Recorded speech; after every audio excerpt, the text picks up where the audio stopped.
we're moving on from this now to a very, very important story. US Trade Representative Brendan Lynch is set to visit India from today to March 29th, marking the second high-level US trip after Tulsi Gabbard's visit. His team are here, very importantly, to meet ahead of an April 2nd deadline. The US may possibly impose tariffs in India. Obviously, discussions are ongoing. Trade Minister Piyush Goyal, External Affairs Minister S. Jaishankar already meeting the Prime Minister to prepare for these talks. We've learned that the discussions are part of ongoing negotiations. Obviously, on the table is a BTA, a bilateral trade agreement, to be finalized in two possible tranches. Now, we'll tell you a little bit more, but the US is seeking greater market access in industrial goods, automobiles, wines, and agriculture. And of course, a lowering of tariffs of its own goods as they come into India. India may push for duty cuts in labour. More clarity on the negotiations is expected by the end of this week. We'll just go over to Siddhant to understand a little bit more. Siddhant, the primary fear that experts had when they were looking at trade talks and when they were looking at the Prime Minister's visit earlier in the year and the conversation around that, I just want to understand from you, Siddhant, the big fear was that in these negotiations, India would lose out, that US would successfully, with the fear of tariffs, navigate for itself a position in which they stood to gain. How is India hoping to stand up for what it wants in these conversations? So yeah, this visit of Brendan Lynch, U.S. Trade Representative to India, is very, very significant. Perhaps this is happening ahead of 2nd of April, the deadline which has been decided by Donald Trump to impose reciprocal tariffs on countries, including India. Now, India is quite optimistic because when Prime Minister Modi visited U.S. in February, in fact, both sides agreed to sign bilateral trade agreement. And Trump administration working on BTA is in itself is a good signal for India-US trade ties. Now, India had a 45.7 billion US dollar trade surplus with the United States.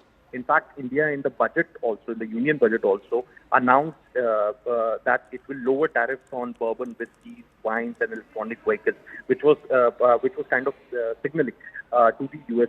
administration. Now, the key areas would be aluminium, electronics, smart devices, energy, polished diamonds, gold jewelry. Now, India's simple average tariff rate stands at 17% compared to the US's 3%. So this would be an opportunity for India from 25th to 29th of March. I've been told 3 days delegation to be in New Delhi. In fact, there's going to be discussions on to finalize the contours of the framework for the bilateral trade agreement. Both sides are going to meet at Vantage Bhavan. This delegation will also call on Minister Piyush Goyal. And we could expect that by September, the first tranche of BTA would be announced. Perhaps that's the deadline which was decided in the joint statement by both countries when Prime Minister Modi visited the United States in February.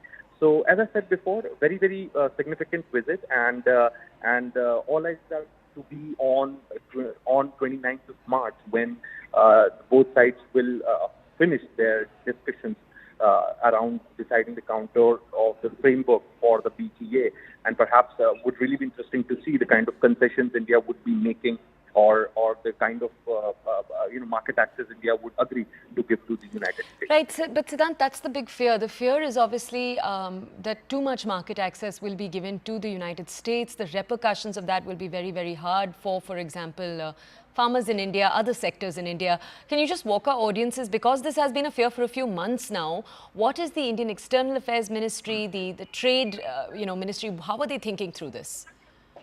Well, right now we've been told that the BTA to be finalized in two tranches. US has sought greater market access.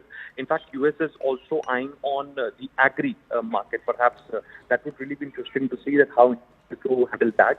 India may seek labor cuts in the labor-intensive sectors like textile, soya. And as I said before, that aluminium, electronics, steel, energy, polished diamonds, gold jewelry, smart devices, these are going to be some key sectors where the sides are perhaps going to sit down and talk how to bring the tariff duties at par with each other. And as I said before, in fact, we have been told by sources in government also that if India would be making concessions also. This would be a strategic move by India. Point number one. Point number two, and this would not be a special case in which India is making concessions. India has already made concessions by signing free trade agreements with several other countries. So it should not be seen that some unique, measures are being taken with regards to United States. So this has already been clarified by the Indian government, and in fact, many experts have also said that whatever will be decided in the BTA would have be a strategic move by the government of India, given the threat that the Trump administration is given to impose reciprocal tariffs. Okay, Siddhant, thank you for bringing us that context. Okay,